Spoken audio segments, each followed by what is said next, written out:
অনেক সময় আমরা দুনিয়ার কোনো কল্যাণ যদি অর্জন করি, কেউ কোনো টাকা পয়সার দিক থেকে আল্লাহ তাআলা কাউকে উপরে উঠাই দিলেন, কেউ হয়তো শিক্ষার দিক থেকে উপরে উঠে গেলেন, আল্লাহ তাআলা কাউকে কোনো দিক থেকে ভালো বা কল্যাণ দান করলেন, তখন দেখা যায় অন্যরা তার প্রতি কী করেন? হিংসা করেন। এই হিংসার সম্মুখীন আমরা দৈনন্দিন জীবনে প্রায় হতে থাকি।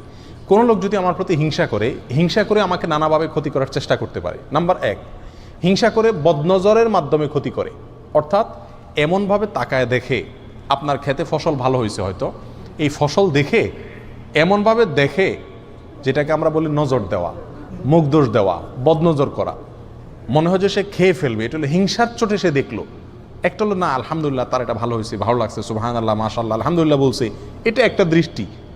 আরেকটা হলো না ওরে বাপরে বাপ এর এত হইলো, এই যে হিংসার চোটে দেখলো, এটাকে বলা হয় বদনজর।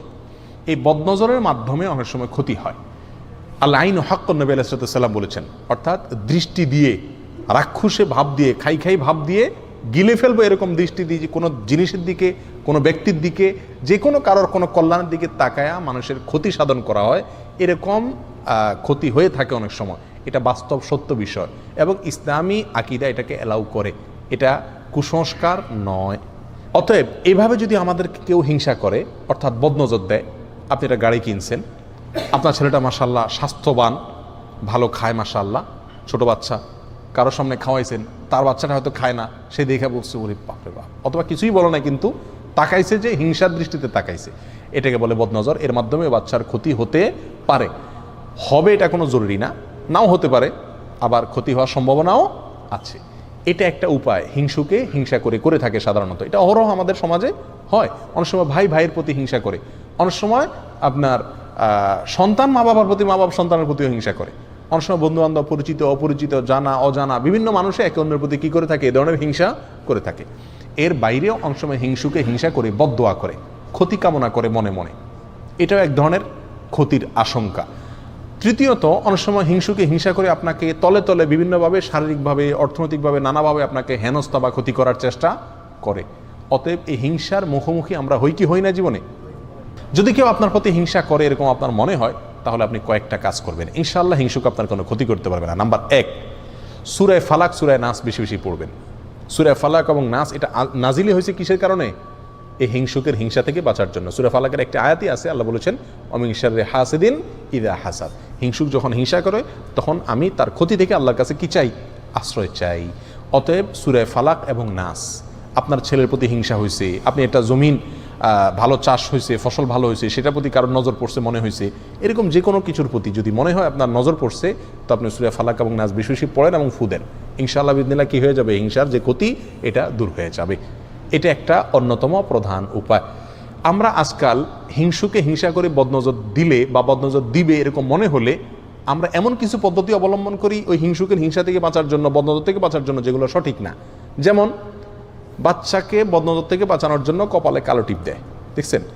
সাদা ফুটফুটে বাচ্চার এখানে কপালে কালো টিপ দিলে আরও বরং বেশি সুন্দর লাগে, বদনজরটা আরও বেশি করে লাগার সম্ভাবনা থাকে।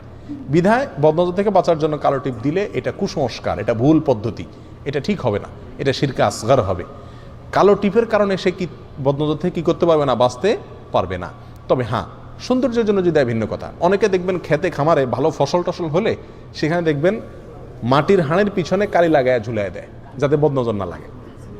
মানুষ মনে করে যে ওই হাঁড়ির দিকে তাকাবে, হাঁড়ির দিকে তাকানোর কারণে সে আর ওই ফসলের দিকে তাকায় যে বদনজর করবে সেই সুযোগ পাবে না।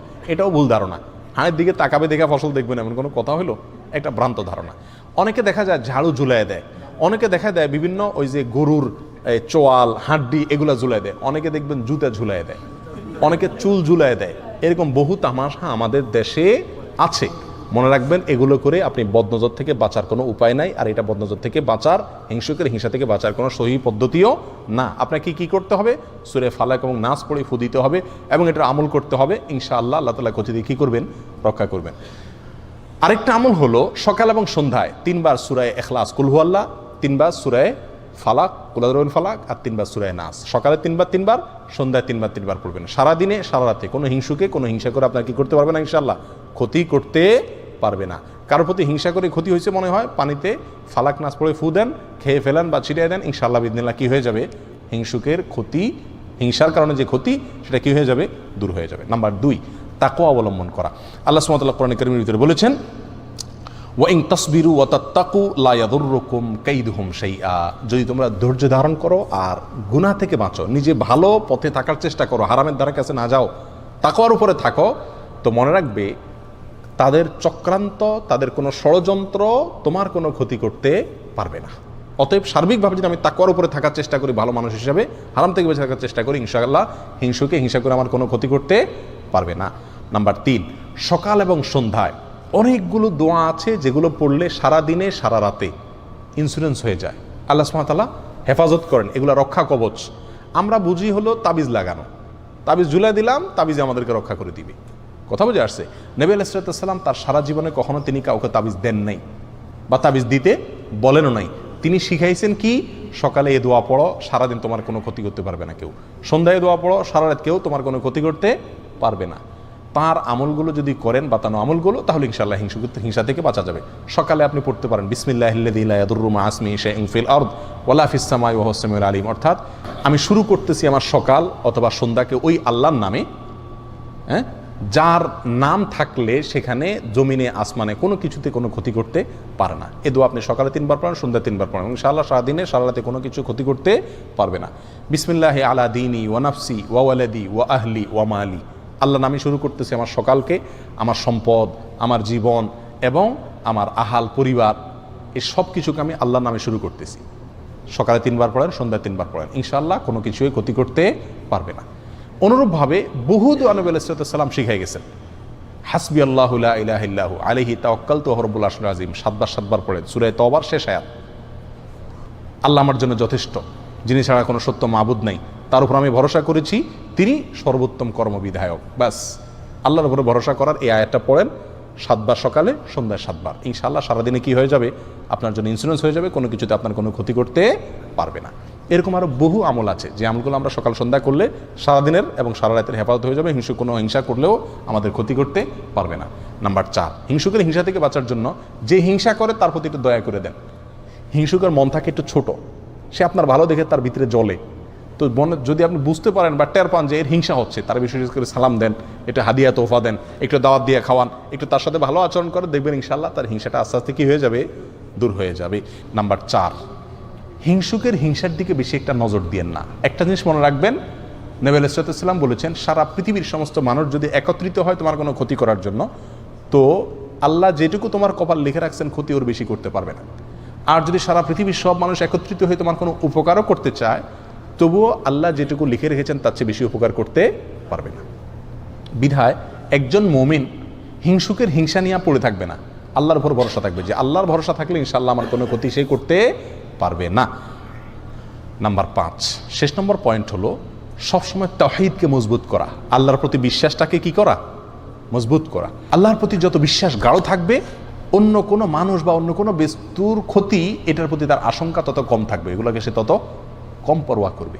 এই জন্য আল্লাহর প্রতি ইমানটাকে, তাওহীদটাকে মজবুত করব, তাওহীদকে শিখবো, জানবো, বোঝার চেষ্টা করবো, রপ্ত করার চেষ্টা করব। ইনশাআল্লাহ হিংসুকের হিংসার দিকে কি হবে না, আমাদের নজর হবে না। এটা তো হলো হিংসুকের হিংসা থেকে বাঁচার জন্য বললাম। অনেক সময় আমরা নিজেরাই কি করি, আরেকজনের প্রতি হিংসা করি, টেরও পাই না যে হিংসা করছি। হিংসা একটা কবিরা গুনাহ, হিংসা একটা কি কবিরা গুনাহ। কোরআনে কারিমে আল্লাহ সুবহানাহু ওয়া তাআলা হিংসার বিষয় একাধিক আয়াতে আল্লাহ তাআলা আলোচনা করেছেন। এক আয়াতে আল্লাহ বলেছেন, আম ইয়াহসুদুনান নাসা আলা মা আতাহুমুল্লাহু মিন ফাদলি, আল্লাহ কাউকে দয়া করে কোনো একটা কিছু দিয়েছেন, ফসলটা ভালো হয়েছে, ইনকাম ভালো হয়েছে, তার প্রমোশন হয়েছে, কোনো একটা ভালো দিক আল্লাহ তাআলা তাকে দিলেন, এটা দেখে তুমি হিংসা করছো যে আল্লাহ দিয়েছেন সেজন্য, তার মানে তুমি তো আল্লাহর এই ফয়সালাকে তুমি মানতে পারছো না। রেজাবিল কাজা ইমানের গুরুত্বপূর্ণ পয়েন্ট, তার মানে তোমার ইমান আছে কিনা এটা নিয়ে সন্দেহ। আল্লাহ তাকে দিয়েছেন, এটা আল্লাহর ফয়সালা, অতএব এটা তুমি সন্তুষ্ট থাকতে হবে। তুমি হিংসা করলে তার কোনো ক্ষতি করতে পারবে না। প্রিয় ভাইয়েরা, আপনার অন্তরে হিংসা আছে কিনা কারোর প্রতি কীভাবে বুঝবেন? কারোর কোনো ভালো সংবাদ শুনে, কারোর কোনো ভালো হাল দেখে, কারোর কোনো সুখের অবস্থা দেখে আপনার ভিতরে জ্বলে কিনা দেখবেন। যদি ভিতরে দেখেন যে জ্বলে চিনচিন করে, একজনের খবর শুনছেন যে সে আপনার প্রমোশন হয়ে গেছে, একজনের খবর শুনলেন যে সে মাশাআল্লাহ এত টাকা পেয়ে গেছে, লটারিতে আপনি পাইলেন না সে পাইল, হয় না এরকম? একজনের খবর শুনলেন যে তার ছেলে মাশাআল্লাহ এসএসসিতে গোল্ডেন 5 পেয়ে গেছে, আপনার ছেলে ফেল করছে, তারটা শুনছেন, শোনার পর আপনার অন্তরে চিন করে জ্বলল, হয় না এরকম? একজন হয়তো ভালো কোনো কিছু হয়েছে, আপনার মনে দেখা যাচ্ছে যে ভিতরে জ্বালা পোড়া শুরু হয়ে গেছে, অস্থির শুরু হয়েছে, মেজাজ গরম হয়ে গেছে। কারোর ভালো শুনে ভালো দেখে যদি আপনার মেজাজ গরম হয়ে যায়, ভিতরে জ্বালা পোড়া হয়, এটার মানে হলো আপনার ভিতরে কি আছে, হিংসার রোগটা আছে। এটা টেস্ট, হিংসা টেস্টের উপায় হলো এটা। প্রিয় ভাইরা, হিংসা থেকে আমরা খুব কম মানুষই কি আছি, মুক্ত আছি। এটা হারাম, আমরা জানিও না যে হিংসা হারাম। প্রিয় ভাই, কারোর প্রতি হিংসা করা যাবে না। কেন করব না? নাম্বার 1, এটা আল্লাহর ফয়সালা, আল্লাহ তাকে কল্যাণ দিয়েছেন। আমি তার প্রতি হিংসা করা মানে আল্লাহর ফয়সালাকে অস্বীকার করা, না মানা, বিদ্রোহ করা, যেটা এক প্রকার কুফরি। অতএব হিংসা করা যাবে না। নাম্বার 2, এটা কবিরা গুনাহ, আমার আমল নষ্ট হয়ে যাবে। 3 নম্বর, মনকে বলতে হবে, ও মন, তাকে যে আল্লাহ কল্যাণ দিছে সে আল্লাহ আমাকেও দিতে পারে। তাকে দিছে, এই জন্য আমি যদি খুশি হই, তার জন্য আরও দোয়া করি, ইনশাআল্লাহ আল্লাহ আমাকে দান করবেন। আল্লাহ পরীক্ষা করেন বান্দাকে অনেক সময়। কথা বুঝে আসছে? এই কথা নিজেকে বুঝাইতে হবে, প্রবোধ দিতে হবে এবং হিংসা থেকে বাঁচার চেষ্টা করতে হবে। আর মনে রাখতে হবে, আমি যদি হিংসা করি তার কি কোনো ক্ষতি করা যাবে? আমার মনে যত জ্বালা পড়া হবে, ক্ষতি তার হবে? উল্টা ক্ষতি আমার হবে। আমার অন্তরে জ্বালা পড়া হলে হার্ট অ্যাটাক আমার হবে, অসুস্থ আমি হব। তার কি কোনো ক্ষতি হবে? হবে না। তাহলে এর চাইতে নির্বোধ কে? এই জন্য কারোর কোনো কল্যাণ দেখলে বরং আরও কি হওয়া, খুশি হওয়া। যদি মনে আপনি যতই চেষ্টা করেন খুশি আনতে না পারেন, আপনার মনে ঠিকই জ্বলে, একটা কাজ করবেন, তার জন্য দোয়া করবেন, আল্লাহ তার ছেলে গোল্ডেন জিপিএ পাইছে, আল্লাহ সামনে তার ছেলের ডাক্তার, ইঞ্জিনিয়ার, পাইলট, আরও কিছু বানাই দিও আল্লাহ। মনে চায় না তবুও জোর করে মুখে দোয়া করেন, দেখবেন ইনশাআল্লাহ অন্তত কি হয়ে যাবে, হিংসা চলে যাবে। শয়তান দেখবেন যে বেজ্জত হয়ে চলে যাবে। আল্লাহ তাআলা আমাদের সবাইকে হিংসার এই ভয়াবহ অপরাধ থেকে, গুনাহ থেকে বেঁচে থাকার তৌফিক দান করুন। আর হিংসা করে আমাদের কোনো ক্ষতি করতে চাইলে সেখান থেকেও আমরা যেন সঠিকভাবে আত্মরক্ষা করতে পারি, সেই তৌফিক আল্লাহ তাআলা দান করেন। জাযাকুমুল্লাহ ওয়া খুদা আলহামদুলিল্লাহ রাব্বিল আলামিন।